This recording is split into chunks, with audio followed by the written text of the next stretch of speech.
கர்த்தருடைய நாமம் மகிமைப்படட்டும். ஒரு வசனத்தை நாம் வாசித்து ஜெபிப்போம். ஆதியாகமத்தின் புஸ்தகம் 26வது அதிகாரம் 23ம் 24ம் நான் வாசிக்கிறேன். அங்கே இருந்து பெயர்செபாவுக்கு போனான். அன்று ராத்திரியிலே கர்த்தர் அவனுக்கு தரிசனமாகி, இந்த இடத்துல ஈசாக்குக்கு கர்த்தர் தரிசனமாகிற ஒரு காரியத்தை நம்ம பார்க்கிறோம். அந்த இடத்துல தெளிவாக எழுதியிருக்கு, அவன் இருக்கிற இடத்திலிருந்து அங்கே இருந்து பெயர்செபாவுக்கு போனான். அன்று ராத்திரியிலே கர்த்தர் அவனுக்கு தரிசனமானார். அவன் இருக்கிற இடத்துல இருக்கிற வரைக்கும் அவனோடு கூட கர்த்தர் தரிசனமாகி பேசலை. என்றைக்கு பெயர்செபான்ற இடத்துக்கு வரானோ அன்றைய தினத்திலேயே அன்றைய ராத்திரியிலே கர்த்தர் அவனுக்கு தரிசனமாகி பேசுகிறார். அப்போ இன்றைக்கும் சில நேரங்களில் நாமும் இப்படி தான் இருக்கிறோம். கர்த்தர் எங்கூட பேசணும், என்கிட்ட தரிசனமாகணும், எனக்கு செய்ய வேண்டிய காரியங்களை சொல்லணும், இனி நான் என்ன செய்யணுன்றதை எனக்கு சொல்லணும்னு நம்ம எதிர்பார்க்கிறோம்.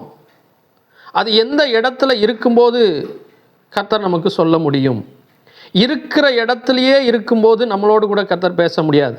அப்போ இவன் எங்கே இருந்தான்னா, தேவன் அருவருக்கிற வேற ஒரு தேசத்தில் இருந்தான். வேற ஒரு தேசத்தில் இருக்கிற வரைக்கும் அவனோடு கூட கர்த்தர் பேசலை, தரிசனமாகலை. என்றைக்கு பெயர்செபாங்கிற இடத்துக்கு வரானோ அப்போ தான் கர்த்தர் அவனோடு கூட பேசுகிறார். பெயர்செபா அப்படின்னா என்ன அர்த்தம்? தேவனை துதிக்கிற இடம், பலி செலுத்துகிற இடம், ஆராதிக்கிற இடம், ஜெபிக்கிற இடம், தேவனோடு கூட உறவாடுகிற இடம்.